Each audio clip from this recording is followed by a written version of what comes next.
खाली गरज ले बाटे सब रिश्ता नाता, खाली गरज ले बाटे सब रिश्ता नाता। न तो रेंगनी के काट निहन हलत बाटे लोग, न तो रेंगनी के काट निहन हलत बाटे लोग। अरे झूठे बड़ाई तो खुश बा लोग, सांच बोलला पर मुंह में जाब लागता। आ मत पूछी संस्कार के का भइल बा दासा, मत पूछी संस्कार के का भइल बा दासा। बबनी के भर दही के कपड़ा खराब लागता।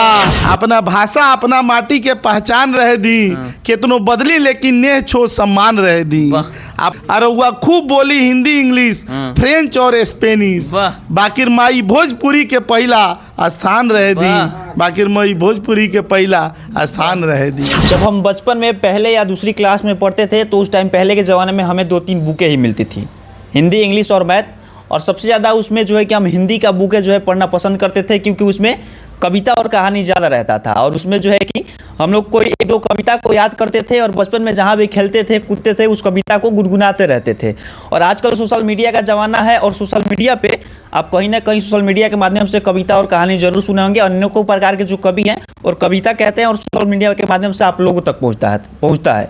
इसी बीच हमारे साथ एक कवि हैं जिनका नाम नूरैन अंसारी है। इनका भी जीवन काल के बारे में बात करेंगे और इनसे भी कविता और कहानियाँ सुनेंगे। सबसे पहले तो स्वागत है आपका। बहुत बहुत आभार आपके चैनल को, आपके तमाम दर्शकों को मेरा हार्दिक अभिनंदन और मेरा बहुत बहुत प्यार आभार। अच्छा, हम सुने हैं कि काफ़ी सारे जो है कि कविताएं वगैरह भी आप लिखे हैं। जी जी, बहुत सारे हमने कविताएं शुरुआती समय से मैं लिखते आ रहा हूँ। और हमने भोजपुरी में हिंदी में दोनों भाषाओं में मैं समानांतर लिखता हूँ।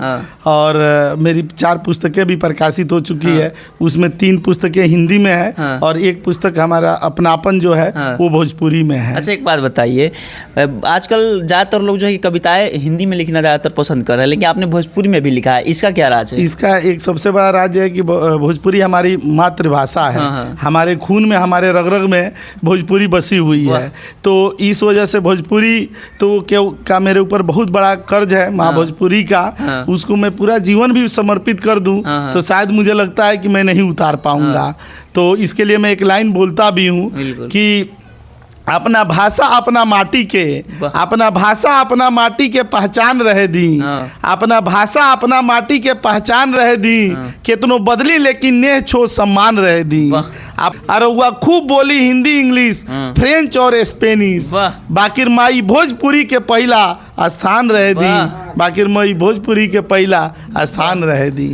एक बात बताइए, आप हम लोग बातचीत का सिलसिला था तो आपने कहा कि आप दिल्ली में एक जो है कि इंजीनियर के तौर पे पोस्ट है आपका, लेकिन जिस प्रकार से आप भोजपुरी बोल रहे हैं, इस तरह से आप जुड़े हुए हैं, मतलब कि एकदम ठेठ भोजपुरी बोल रहे हैं, बताइए कैसे, मतलब कैसे मुमकिन है? नहीं, मतलब जिस पोस्ट पे आप, ऐसे अगर बहुत सारे लोग हैं जो इस पोस्ट पे चले जाते हैं या फिर बाहर में रहने लगते हैं तो कहीं ना कहीं भाषा को भूल जाते हैं, भोजपुरी भाषा को, और ज़्यादातर हिंदी ही बोलना पसंद करते हैं। नहीं, इसके लिए तो मैं भोजपुरी में कहता हूँ ना कि मेरी आत्मा की भाषा है और जो चीज़ आत्मा से जुड़ी हुई होती है उसको शायद इस जन्म में भूलना तो बहुत ही मुश्किल है। ठीक है, तो मतलब भोजपुरी तो मेरे रग रग में है। शायद पूरा जीवन में अंतिम क्षणों तक भी ना भोजपुरी के लिए मैं जितना भी कुछ छोटा सा भी एक योगदान कर पाऊँ तो भी मेरे लिए एक बहुत बड़ी उपलब्धि होगी। हाँ, भोजपुरी के लिए मेरा पूरा जीवन समर्पित है और मैं हमेशा यथासंभव जितना भी मेरे से हो पाएगा मैं भोजपुरी के लिए करता रहूँगा। ठीक है, मेरा एक छोटा सा ही प्रयास रहेगा लेकिन मैं करता रहूँगा। चलिए, हम चाहेंगे सर कि थोड़ा सा कविता हो जाए, जो एकदम, जो आपकी कविता को सुन करके लोगों का मन जो है एकदम दिल गदगद हो जाए। तो मैं भोजपुरी से ही शुरू कर रहा हूँ कि निम्ने बतिया लोग के खराब लागता, निम्ने बतिया लोग के खराब लागता, धतूर जैसन करुआ गुलाब लागता। अरे निम्ने बतिया लोग के खराब लागता, धतूर जैसन करुआ गुलाब लागता। और करी झूठे बड़ाई तो खुश बा लोग, करी झूठे बड़ाई तो खुश बा लोग, सच बोलला पर मुंह में जाब लागता। करी झूठे बड़ाई तो खुश बा लोग, सच बोलला पर मुंह में जाब लागता। आ मत पूछी संस्कार के का भइल बा दासा, मत पूछी संस्कार के का भइल बा दासा, बबनी के भर देही के कपड़ा खराब लागता, बबनी के भर देही के कपड़ा खराब लागता। अब बाबू मांगता रेन बुढ़ऊ बाबूजी से पानी, अब बाबू मांगता रेन बुढ़ऊ बाबूजी से पानी। अब तो बाप नौकर आ बेटा नवाब लागता, निम्ने बतिया लोग के खराब लागता, आ धतूर जैसन कड़ुआ गुलाब लागता। वाह जी वाह वाह, ई तरुआ ये जमाना के सच्चाई एकदम जौन बाकी एकदम व्यतीत कर देनी। हाँ, ये आज के वर्तमान समय में ये परिस्थिति बा, तो जौन आदमी देखेला वही के कविता में उकेरे के कोशिश करेला कि कौन लखन कविता के माध्यम से हमनी के मतलब दर्शक लोग के सामने चाहे लोग के सामने कविता का है, समाज के जौन परिस्थिति जौन अभी चल रहा बा वही के एगो आईना होला कविता, और वही आईना के शब्द में उकेरे के एगो कवि कोशिश करेला।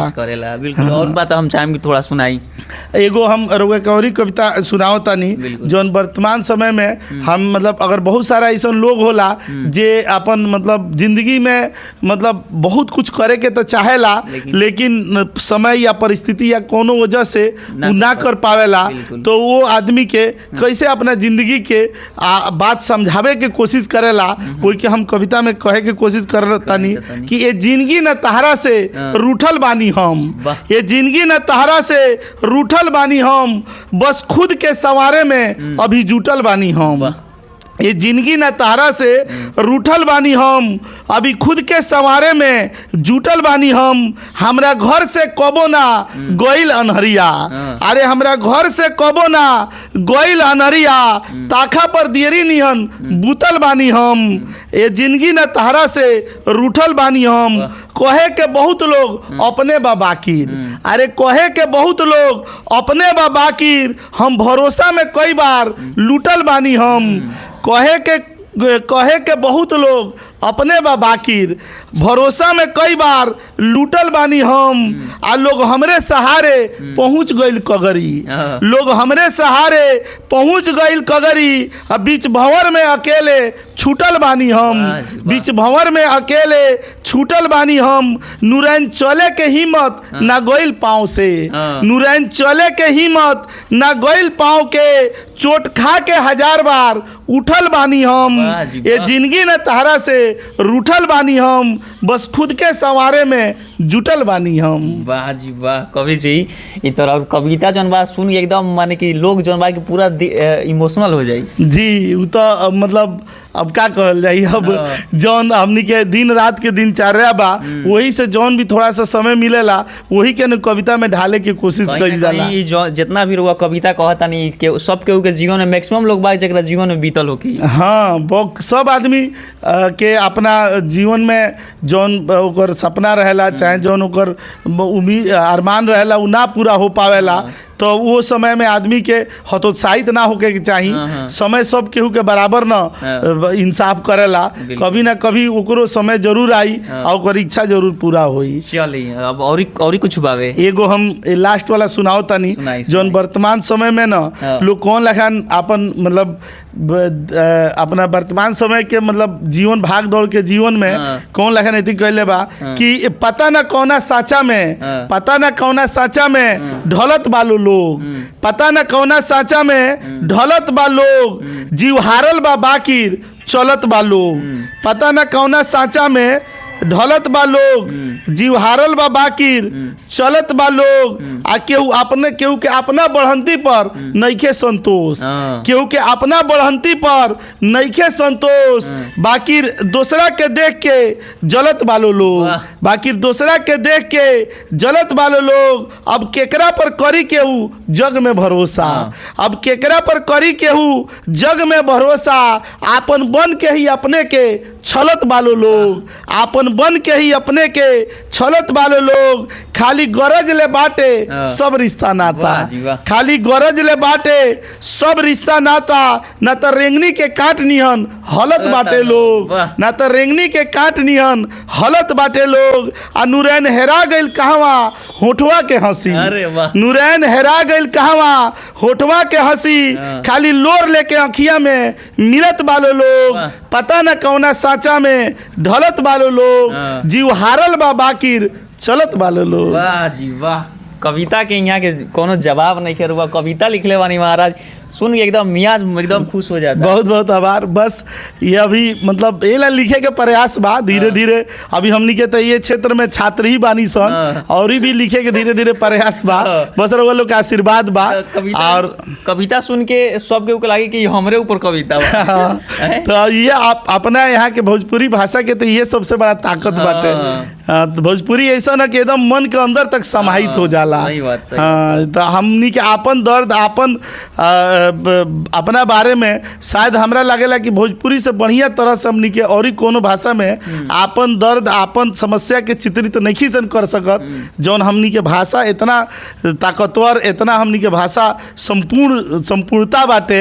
बस ये के आगे बढ़ावे की कोशिश बा। तमाम दर्शक वर्ग से हम ये निहोरा करें कि जितना यथासंभव हो सके हमनी के भोजपुरी में बतियाई सन। हमनी के भोजपुरी बड़ी धनवान बा, भोजपुरी के परंपरा बहुत ही समृद्ध बाटे। बस हमनी के यही लगन आगे बढ़ावे के बाटे, और हमनी के भोजपुरी एक दिन पूरा दुनिया में तो छौल ही बा और ही ज्यादा छाई बात देख सकते हैं यहाँ पे। और यही है कवि नूरैन अंसारी जी, जिनका कविता का कोई जवाब नहीं है भाई साहब। कवि तो बहुत अनेकों प्रकार के होंगे, बहुत सारे कवि जो है कि कविता लिखते हैं, लेकिन हमको खास तौर पे इनका कविता सुन करके एकदम जो है कि दिल जो है गदगद हो गया। बाकी इनके बारे में आप क्या सोचते हैं, अपनी प्रतिक्रिया जरूर दें। तब तक के लिए धन्यवाद।